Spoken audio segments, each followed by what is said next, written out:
sad to break it to you, Netflix, but it turns out that Cleopatra was not in fact black. This is not some ancient knowledge that has been held from people for thousands of years. This is not some secret conspiracy. This is something that has been well known for a very long time, ever since people were making paintings about Cleopatra or talking about Cleopatra. Because in fact, and I have an authentic Greek person here to confirm with me today. I confirm this. Was she in fact Greek? Yes, she was descended from the Ptolemaic dynasty. Yes. Ptolemy was one of the generals of Alexander the Great. You heard it here first, folks. Yeah, so I mean, So there that's isn't that that first much to segment. discuss. Let's get on to the second one. No, we will have to address this a little bit further and give some more context to this. So before I do that, we've got some more premium content on the website. As always, this is going back a few months, though, to November of 2022, because if you want to understand the origins of humanity and understand a little bit more about where we as human beings come from and where different races of people descend from, for instance, you would be doing well to look at this Contemplations on the Origin of Humanity. This is part one of a two-parter, so you'd best check out both parts, and if you want access to that, £5 a month, as little as £5 a month to access all of the premium work and all of the premium videos and articles that we've got on the website. So you'd be doing yourself a good favor doing so. But let's get into this. So what is it exactly that we're talking about? Well, Netflix did what Netflix always does, which is race swap iconic and notorious characters, except as we have become far more familiar with recently, they don't always have to be fictional characters that they are race swapping. It can in fact be historical figures. So Jada Pinkett Smith, who I can only assume has had some backstage canoodling with some of the Netflix producers, perhaps, and on Will's, approval, of course, to get this show ahead. She is executive producing a new show called Queen Cleopatra, which is a docu-series without much document included in it, I can only assume, given that they are portraying her in all of the dramatized dramatizations of it as being black. And it says here in this particular article, so it's a new documentary series exploring the lives of prominent and iconic African queens. And I think that's the thing that they always want to harp on, is the use of the word Africa, because to Americans, Africa is just the black continent. And they don't understand that there are different sections of Africa. There is Sub-Saharan Africa, and there is Saharan Africa, there's North Africa, Central Africa, West Africa, all sorts of places with all sorts of different people on it. But they hear Africa, they just go, that black place. That where the black people come from. That's all they really think. And they don't understand that there is quite a bit of genetic diversity across the continent, especially when it comes to the parts up north, which are more Mediterranean and have a lot more intermixing with European and Middle Eastern people. Do you have anything to add, or are you just nodding? Am I doing well? I think you're doing well. Thank you, Stelios. We're always here to support one another. I endorse your message. Thank you very much. And it says here in this article, Cleopatra's heritage has been the subject of much academic debate, which has often been ignored by Hollywood. Has it? Has it? Or is it just a bunch of activists showed up in the past 30 years or so going, we was pharaohs and... I think the way I saw academia and the way it functions, it's very easy to come up with new things in order to just make a paper and to just make a new... If you want to be radical, you want to be coming up with the newest thing that's going to get all of the headlines, then you just make some random crap up. Yes, so especially when it comes to ancient times, it is easy for people to go and say none of the sources are contaminated.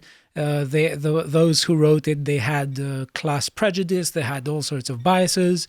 Why not? I believe the term is selective skepticism, where you would interrogate certain sources very, very closely to the absolute minute detail, but then you go, but Cleopatra obviously was black then.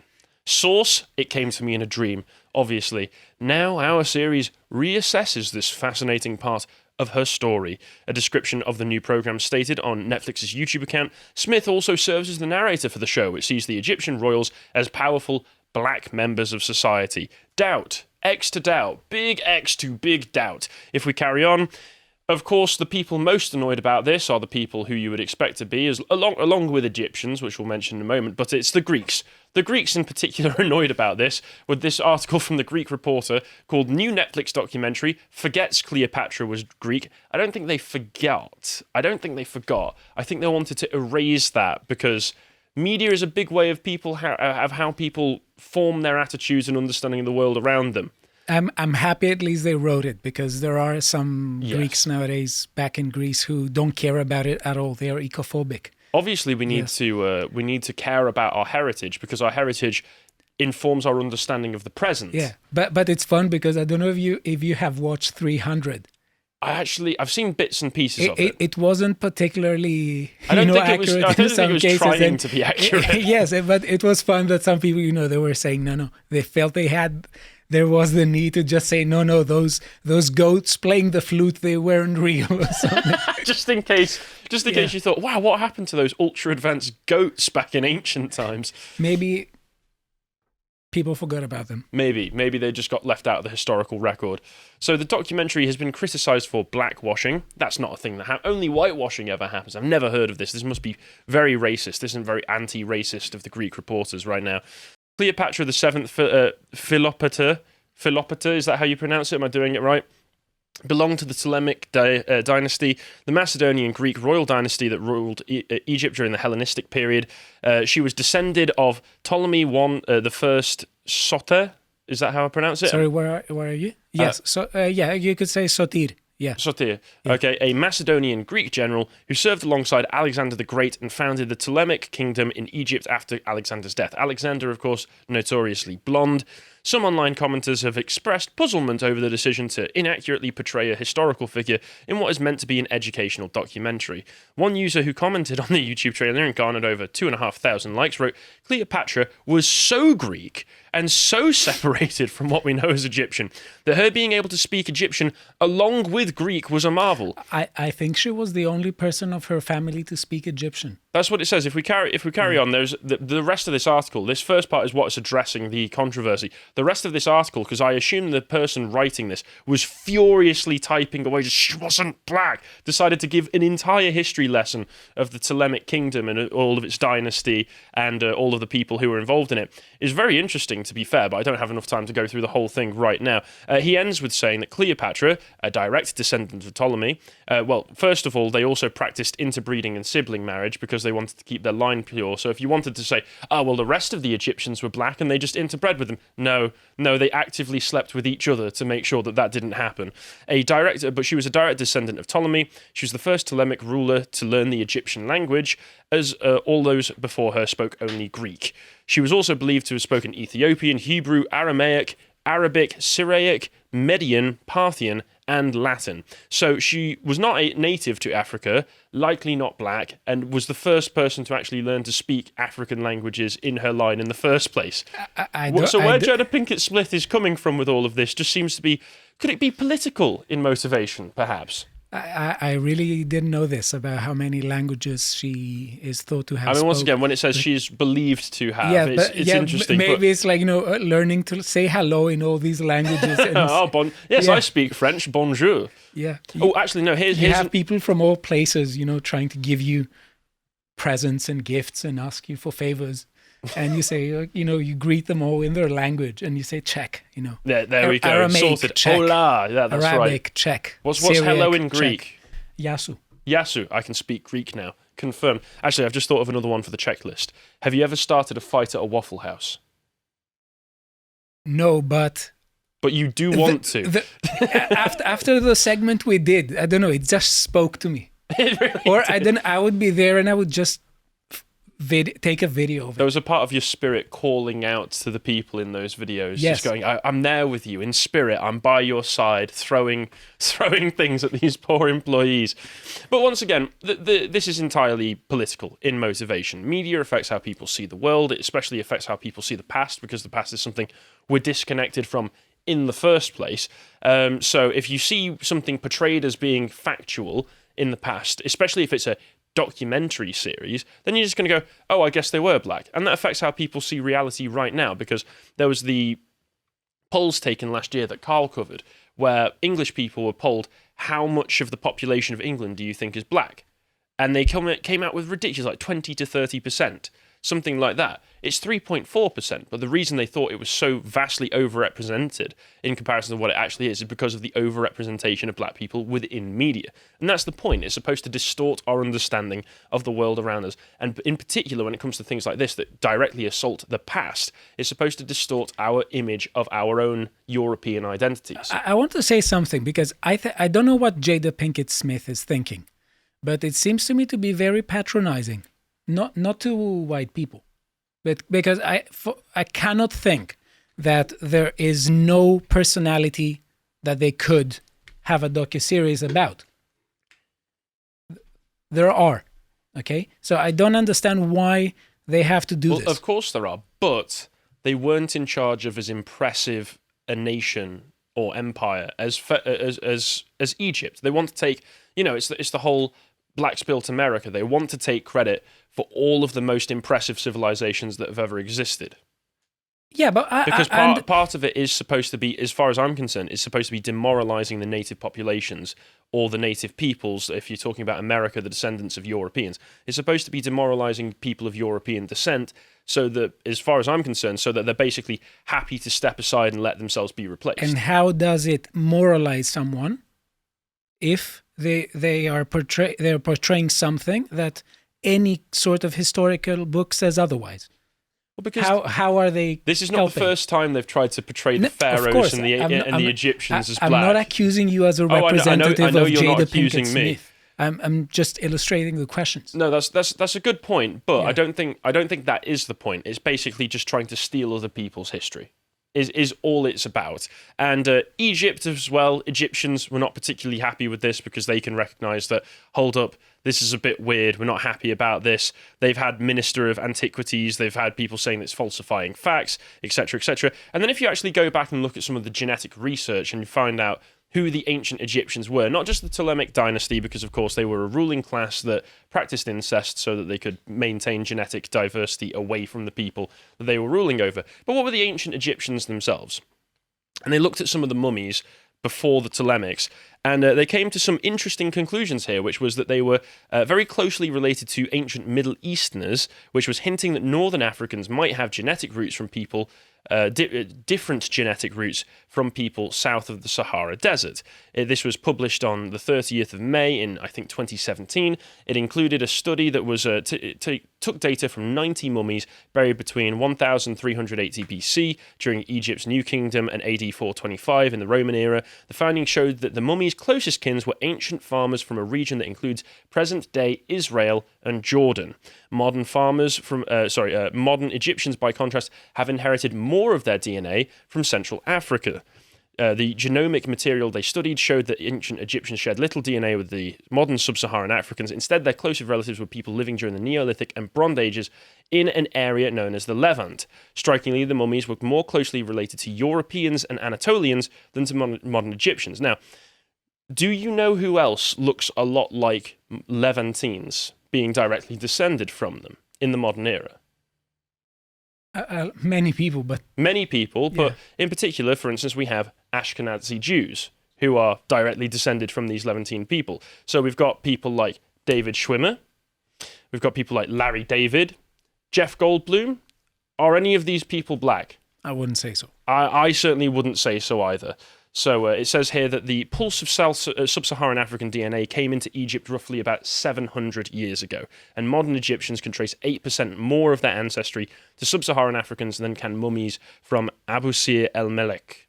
So that's just interesting little tidbits of ancient Egyptian DNA here that shows that even if they were trying to depict the actual reality of the Egyptian majority, it still wouldn't be accurate. Correct me if I'm wrong, but I think that the terms black and white nowadays are very much used in the other side of the Atlantic and let's say in the US, and very frequently those who see the history of the US as sort of, the CRT thing. Yeah. That now says that the Project 1619 that the US started in the 1619 and that trying to reframe the history as being as soon as black people showed up on the continent. Okay, that was a very particular, let's say, rivalry or a very particular relation, but it doesn't exhaust all human beings in the planet. No, certainly it doesn't. And trying to apply those racial dynamics from America to the rest of the world is massively ahistorical. Exactly. And I think that it is very weird also. I don't understand why they're doing it.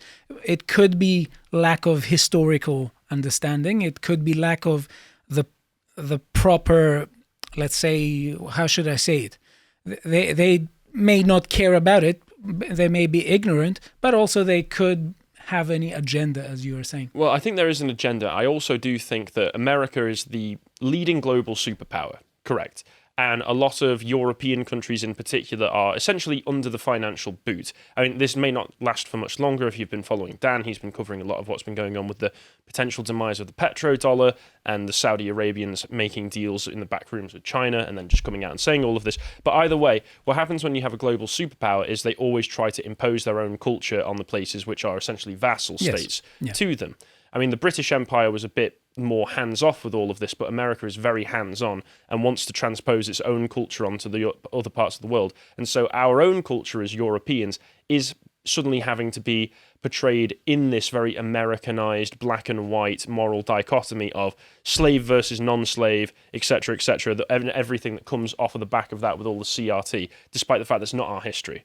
Yes. But it's being imposed upon us. And I would say for an agenda, personally, because this does remind me of something else that was very agenda-driven at the time, which was back in 2018, in England, we had the discovery of Cheddar Man. Well, not the discovery. Cheddar Man was discovered in 1903, but we had the discovery of his genome. His genome being put through a model, through researchers, which determined he was blue-eyed, yes, but had dark skin. And this is supposedly an accurate representation of what Cheddar Man looked like.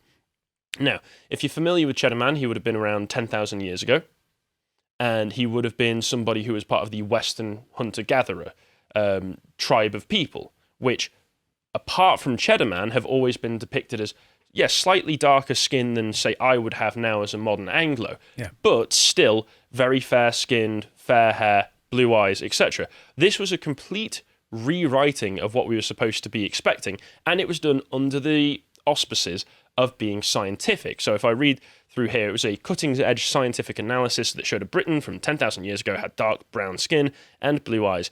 It underlined the fact that the lighter skin characteristic of modern Europeans is a relatively recent phenomenon.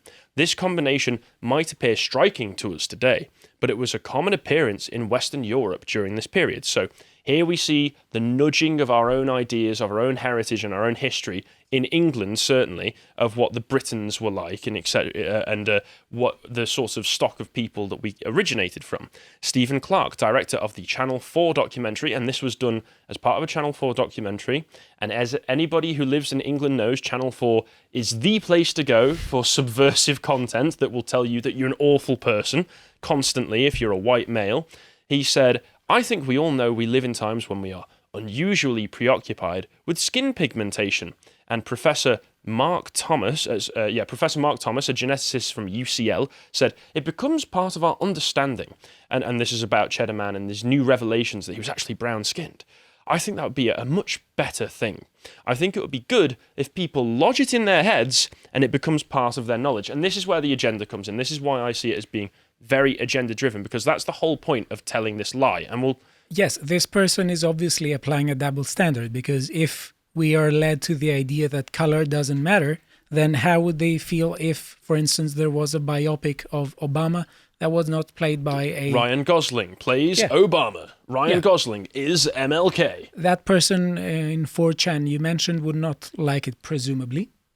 No, so I would imagine not. It's and not even, an issue of...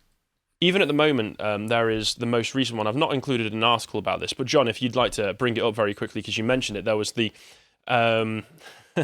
there's the adaptation, the film adaptation being done currently of Lilo and Stitch, and there's all of a sudden a big controversy come around because one of the actresses who's going to be portraying one of the characters from the show, she is Hawaiian, she's of Hawaiian descent, but she has slightly lighter skin than is depicted in the original television show. And apparently, despite the fact, here we go, she's Hawaiian, okay? But she's not as brown. She's not got as much of a tan as this person on the right does. Therefore, everybody has to go absolutely insane and say, "Oh my God, this is so terrible," because if you go from brown to lighter skin, that's whitewashing. That's evil. That's something you're not allowed to do. If it's the opposite way around, well, we're just trying to portray a more accurate representation of history. Or this is one of the more insidious things that they do, and you can go and find documents from Channel 4 and from Ofcom, the regulators of media in the UK, and find articles of them talking about how we need to reframe history to make it more inclusive to a multicultural Britain. I think there are many problems here, and especially I saw some of them in my travels. Oh yes, in academia, because there is a presupposition that many people have when they are putting forward, CRT and all those theories, that the students that listen to particular, let's say, lectures, they are going to feel more included if the person that is being talked about it has some resemblances with them. And I find that to be completely mistaken. And I find that to actually create problems where there weren't any. And that frequently happens when we have people who are really much statist. They want to create a trouble in order to pose themselves as a solution as well. Oh yeah, I mean that's just something that's even outside of the media. You can see a lot of protests and organisations that organise protests against the government. When you actually look into the funding, are basically being funded by the government or the intelligence services. So you find that what these governments are doing is they're funding their own opposition so that they can pretend like there's a groundswelling of support for a decision that they had already decided that they were going to do. So, like you say, it's the statism where they go, we're going to do this thing, but we want to pretend like we're populists. Yes. Essentially. And that's what happens a lot here. And without even really looking into much of the rest of the information, all of a sudden you had The Guardian coming out along these lines as well, saying that Cheddar Man changes the way that we think about our ancestors. The study of a 10,000-year-old man surprised people when it revealed his blue eyes and dark skin, and few predicted he would reshape our view of genetic heritage. Yes, except for the people writing these headlines, writing these articles, who actively want it to reshape the view of our own genetic heritage. National Geographic came out as well, saying Britain's dark-skinned, blue-eyed ancestor explained, that has no pushback against any of it.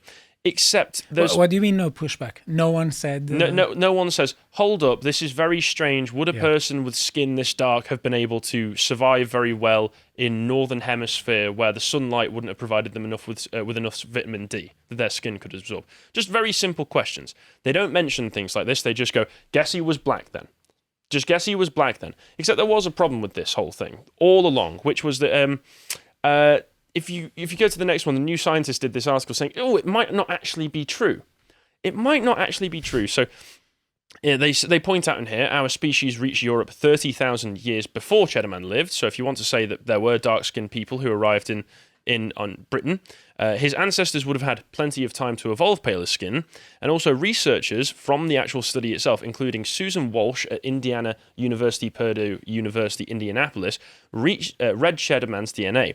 Walsh had helped to develop a model that attempted to predict someone's eye, hair, and skin pigmentation solely from their DNA, and the team applied this model to Cheddar Man, and that's what provided us with this idea of Black Cheddar Man, essentially. And that's what all of the newspapers all picked up at once and said, I guess we're all black then. If we go far enough back, I guess we're all black. Okay, except... I don't like these slogans. It's like the slogan that once it was mentioned that we're all Keynesians now.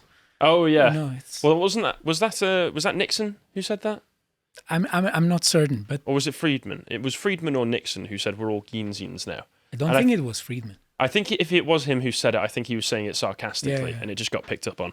But either way, Walsh, however, stressed that the study doesn't conclusively demonstrate that Cheddar Man had dark to black skin. We cannot place such confidence in a DNA analysis, she says. For one thing, Cheddar Man's DNA has degraded over the past 10,000 years. So we're working with a pretty unreliable sample to begin with, is what she's saying. In fact, we're not ready to predict the skin colour of prehistoric people at all just from their genes, said Brenna Henn at Stony Brook University in New York. That's because the genetics of skin pigmentation turn out to be much more complex than we originally thought. And Henn's team in the past had tested an older model that aimed to predict skin colour from DNA. When they put it to work among South African populations, it literally predicted that people with the darkest skins would have the lightest skins. So we can just say this technology is very new, very unreliable in the first place, and the DNA that we're working from is 10,000 years old and was found in some cave somewhere. So it's very likely to have degraded over that time to the point where it's not going to provide an accurate representation. Despite that, they come up with this model of Cheddar Man where they go, he's dark skin, and all of the newspapers immediately jump on it. But there was even one more problem, which is that we have a direct genetic ancestor of Cheddar Man, who, is called Mr. Target, and he was confirmed after DNA was tested from Cheddar Man's teeth. Do you see a problem here? Do you see a problem here? Is there? Because he actually does look quite a lot like him in terms of facial structure. They've even got the same blue eyes. But I see one of these things is not like the other. What is it? What is it? I can't tell. I can't tell either. But if you can tell, please help us by leaving a comment down under this video below and try and help us figure out what the difference between these two people is. But what have we learned today? So as far as I've learned, the historical record is always up for grabs. People will always be trying to use it as a political tool to push their own agenda, and the agenda that's going right now is they want to demoralize and humiliate the native people of Europe, change their history, and make it so that they aren't who they actually are, so that they're more than happy to step aside while our elites replace us. If you appreciated that segment from the podcast The Lotus Eaters, you can go to lotuseaters.com to get access to all the premium content that's on the site, such as premium articles, this one on reactionary feminism with an audio track for silver and gold tiers. If you'd like to find out what else is being put out, you can follow on Getter at lotuseaters_com on Getter. Thank you and goodbye.